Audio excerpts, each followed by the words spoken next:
কিছু কিছু মানুষকে না আমার দেখলে পুরো রাগ হয়। কেন জানো? একটা জিনিস আমি বুঝতেই পারছি না যে তারা নিজেকে কি মনে করে। তাদের নামগুলো আমি অবশ্যই তোমাদের কাছে বলছি না, বললে আমার বাড়ি দিকক্ষণে এসে হামলা দেবে।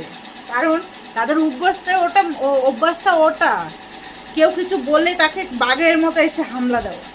তো আমার কথা হয়েছে, আগে নিজের চেহারাটা দেখো, নিজে কি পরছো, কি পোশাক পরছো, কি ব্যবহার করছো। পোশাকে মানুষের ব্যবহারটা ম্যাটার করে না, বাট মানুষের ব্যবহার ভালো হতে হবে। কে কি পড়ছে, কে কি খাচ্ছে, কে কোথায় যাচ্ছে, কার বউ কার সাথে কি করে বেড়াচ্ছে, এগুলো ভাই এদের মনে হয় বাবা মা মনে হয় এদের জন্ম দেওয়ার সময় মনে হয় এগুলো করে তাদের জন্ম দিয়েছে। নিন্দা চসরা এদের মধ্যে প্রত্যেকটা জিনিসের মধ্যে ঢুকিয়ে দিয়েছে। এগুলো যে ওদের বাবা মা ওদেরকে শিখিয়ে পড়িয়ে কি জন্ম দিয়েছে, এটাই আমি বুঝতে পারি না।